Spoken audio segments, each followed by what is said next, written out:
श्री गुरु सत्ताय नमः। आप सभी को मेरा प्रणाम। न केवल गुरुजी बल्कि माताजी भी कम शक्ति संपन्न नहीं थी।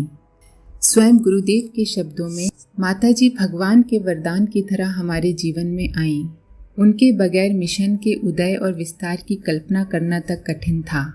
मिशन को बढ़ाने में माताजी ने हमारे बाएं या दाएं हाथ की तरह नहीं, हृदय की भूमिका निभाई है। उन्हीं की भावनाओं के संचार से मिशन पलता और बढ़ता रहा है। औरों की तरह हम भी उनका प्यार दुलार पाकर धन्य हुए हैं। अन्यथा इतने आघातों के चलते कौन जाने हम कब टूट बिखर कर चकनाचूर हो गए होते। वो भावमयी है। प्यार तो जैसे उनके रोम रोम में बसता है। उन्हें हमारी तरह बातें बनाना तो नहीं आता, पर ममत्व लुटाने में वो हमसे बहुत आगे हैं। माताजी पर इसी विश्वास के सहारे गुरुदेव ने सन 1950 एवं 1961 में लंबे समय तक हिमालय में अज्ञातवास किया। उन्हें ये भरोसा था कि उनके चले जाने पर माताजी मिशन की साथ संभाल कर लेंगी। किसी को उनका अभाव न खटकेगा। परिजनों से मिलना, पत्रों के जवाब लिखना, लिखवाना, पत्रिकाओं को संपादित प्रकाशित करना, इन सारे कामों को वो अकेले संभालती रहीं। बात शांति कुंज में रहने तक सीमित न थी। इसके साथ अनेकों जिम्मेदारियां थीं। इसमें कठोर साधनात्मक प्रक्रियाएं भी शामिल थीं, जिसे निभा लेना सरल न था, पर वो तो जैसे कठिन कार्य के लिए ही जन्मी थी। गुरुदेव के वापस लौटने पर सब कुछ पहले से अधिक अच्छा मिला। परिजन माताजी का गुणगान करते थकते न थे। कुछ ने तो यहाँ तक कह डाला, गुरुदेव तो प्रचंड सूर्य हैं, उनकी ओर तो आंखें उठाकर देख पाना भी संभव नहीं है। माताजी चंद्रमा की तरह शीतल हैं। भले ही वो सूर्य से ऊर्जा प्रदान करती हों, पर उसकी सारी गर्मी अपने अंदर पचाकर हम बच्चों को शीतल प्रकाश देती रहती हैं। लोगों ने अपनी स्थूल आंखों से उन्हें गुरुजी की सहधर्मिणी ही समझा, परंतु जिनने उनके अनुदान पाए हैं वे ही उस भगवत सत्ता को जान पाए। माताजी के विषय में भी ऐसे अनेकों प्रसंग मिलते हैं जब उन्होंने सूक्ष्म शरीर से परिजनों की सहायता की। पाथा खेड़ा बैतूल के एक कार्यकर्ता की 1 मासीय सत्र हेतु शांति कुंज आने की तीव्र उत्कंठा थी।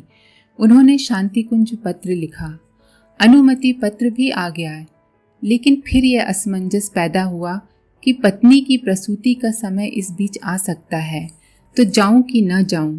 इससे पहले भी वो एक बार किसी कारणवश नहीं आ पाए थे, सो इस अवसर को वो चूकना नहीं चाहते थे। उनकी पत्नी शांति कुंज के विषय में कुछ विशेष तो नहीं जानती थी, फिर भी पति की तीव्र उत्कंठा देखकर बोली, आप चिंता ना करें, यहाँ आसपास के परिजन आ जाएंगे, मदद करेंगे, आप चले जाइए। शांति कुंज जाने की उनकी उत्कंठा बड़ी प्रबल थी, सो पत्नी को उसी अवस्था में छोड़ वे चले गए। उनके जाने के कुछ समय बाद एक वृद्ध माताजी उनके घर आईं। बोली, बेटी, मुझे तुम्हारे पति ने तुम्हारी देखभाल करने के लिए कहा था, सो मैं आ गई हूँ। तुम बिल्कुल चिंता न करना, मैं तुम्हारा पूरा ख्याल रखूंगी। थोड़े ही दिन में संतान पैदा हुई। उन माताजी ने जच्चा और बच्चा दोनों की पूरी देखभाल की। रात दिन उनके पास रहीं।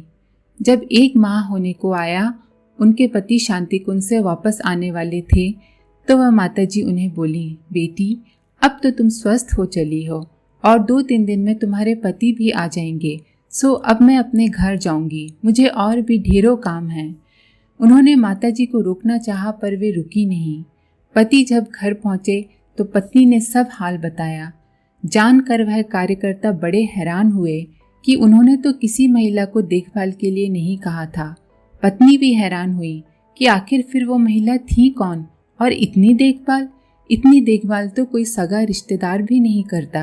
फिर जब कार्यकर्ता ने देव स्थापना चित्र निकाला और उसे पूजा में रखने के लिए कहा, तो उस चित्र को देखकर उनकी पत्नी चौंक उठी और बड़ी हैरानी से बोली, अरे, ये तो वही माताजी हैं जिन्होंने मेरी इतनी सेवा की।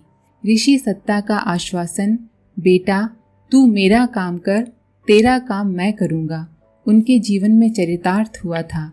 दोनों पति पत्नी कृतज्ञता से आंसू बहा रहे थे। उत्तर प्रदेश सीतापुर की एक कार्यकर्ता सीता बहन ने बताया कि मेरे पति मुझे बहुत परेशान करते थे। शराब, गांजा, जुआ, वैश्यागमन आदि सभी दुर्गुण उनमें थे। मेरे साथ आए दिन मारपीट करना आम बात थी। मैं घर में कैदियों के जैसे रहती थी। एक बार मैं कुछ बहनों के साथ शांति कुंज आई। माताजी को अपनी व्यथा बताई। माताजी ने मुझे भस्मी दी और कहा, बेटी, नियमित साधना करना और चुटकी भर भस्मी को पति के भोजन अथवा जल में मिलाकर प्रार्थना करना कि इनके सब दुर्गुण दूर हों। मैंने वैसा ही किया। नियम से अपने घर में बलि वैश्य यज्ञ करती और गुरुजी माताजी का ध्यान करते हुए मंत्र जप करते हुए ही भोजन बनाती। उसमें चुटकी भर भस्मी भी डाल देती। माताजी के आशीर्वाद से मेरे पति में इतना सुधार आया कि उन्होंने सारे दुर्व्यसन छोड़ दिए। वे भी मेरे साथ उपासना साधना करने लगे। पहले वे मुझे घर से बाहर नहीं निकलने देते थे। अब वही मुझे गुरुदेव के कार्यों के लिए प्रेरित करने लगे हैं। सीता बहन की आंखों से आंसू बह रहे थे। उनकी हिचकी बंध गई। फिर थोड़ी देर बाद वो बोली, कहाँ जिस सीता को घर से एक कदम बाहर रखने की इजाज़त नहीं मिलती थी, वही सीतापुर की सीता आज आपके सामने 1 माह से शांति कुंज में है। देखिए माताजी के आशीर्वाद का कमाल। मेरा घर स्वर्ग बन गया है। मेरे पति ने स्वयं ही मुझे 1 मासीय सत्र के लिए शांति कुंज भेजा है। ऐसे हजारों प्रसंग हैं जो हमें अक्सर ही सुनने को मिलते हैं। न केवल गुरुजी माताजी के आशीर्वाद में बल्कि उनके साहित्य में भी वैसी ही शक्ति है कि जीवन बदल गया। एक बार जिसने आत्मसात कर लिया उसका तो कायाकल्प ही हो गया। शांति कुंज के ही भाई श्री A.K. द्विवेदी जी बताते हैं कि घटना अप्रैल सन 1988 की है। मैं सपत्नीक शांति कुंज जा रहा था। ट्रेन में पुराने ज़माने का डब्बा था। उसमें भारी भरकम खिड़कियां लगी हुई थीं। पत्नी का हाथ खिड़की पर था। कदाचित खिड़की ठीक से लगी नहीं थी, इसलिए ट्रेन के चलते ही वह हाथ के ऊपर गिर पड़ी। पत्नी दर्द से बिलख उठी।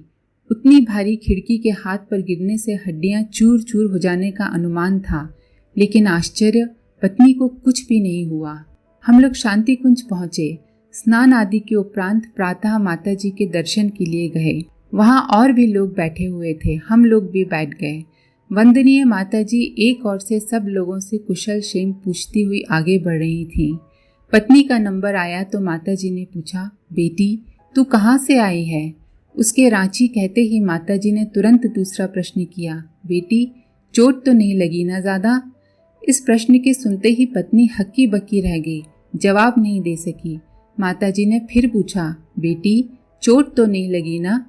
पर वो न जाने कहाँ खो गई थी। तीसरी बार तनिक तीक्ष्ण स्वर में डांटते हुए माताजी ने फिर पूछा, बेटी मैं तुम ही से पूछ रही हूँ, ट्रेन में खिड़की गिरने से तुझे ज़्यादा चोट तो नहीं आई ना? इस बार पत्नी चैतन्य हुई, जवाब दिया, नहीं माताजी नहीं, तनिक भी चोट नहीं आई।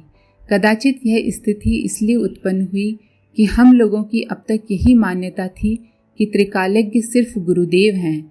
वंदनीय माताजी चूँकि उनकी धर्म पत्नी है और हम सबकी माताजी हैं, इसलिए श्रद्धा सम्मान देते हैं, पर यही सोचते थे कि वो साधारण हैं, गुरुदेव जैसी असाधारण नहीं। लेकिन आज हम लोगों की यह भ्रांति टूट गई और ज्ञात हुआ कि माताजी तो सर्वज्ञ हैं, वो तो साक्षात जगदम्बा हैं।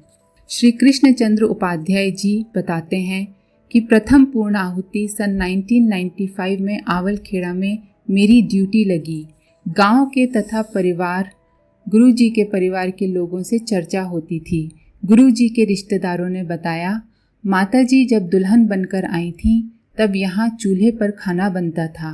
गांव में बंदर बहुत थे, प्रायः वे आंगन में उतर आया करते थे। माताजी रसोई बनाती तो अक्सर बंदरों गिलहरियों को भी एक एक रोटी दे देती। उस समय बंदर आपस में झगड़ते नहीं थे, अपनी रोटी लेकर वहीं बैठकर खा लेते। रोटी देने के बाद माताजी उन सब से हाथ जोड़कर प्रार्थना करती, हे हनुमान जी, आप सब जैसे पिछली बार साथ निभाए थे, उसी प्रकार इस बार भी राम जी का साथ निभाना। इस बार पिछली बार से भी अधिक कठिन परीक्षा है। और वे सब रोटी खाकर सिर हिलाते, मानो सब कुछ समझ गए हों, और फिर वहाँ से चले जाते।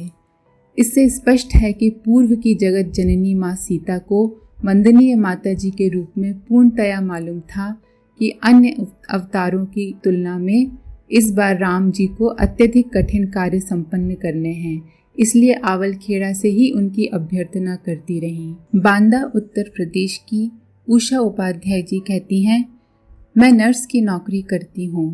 दौड़ भाग की सैकड़ों परेशानियाँ लगी रहती हैं। हम लोग सभी भाई बहन बचपन से अपने माँ पिताजी के साथ शांति कुंज आते रहे हैं। हमारे लिए हर समस्या का एक ही समाधान रहा है, गुरुजी माताजी।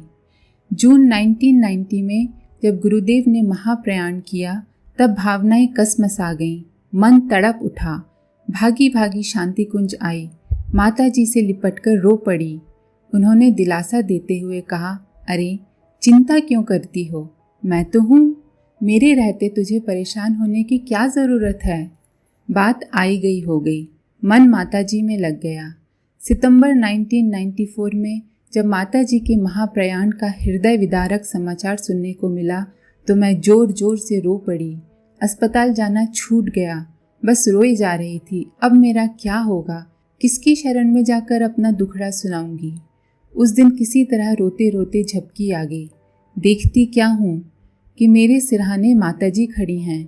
उनका पूरा शरीर सोने की तरह चमक रहा है। मेरे सिर पर हाथ फिराते हुए बोली, पागल कहीं की, रोती क्यों है? मैं मरी कहाँ हूँ, देख तेरे पास खड़ी हूँ।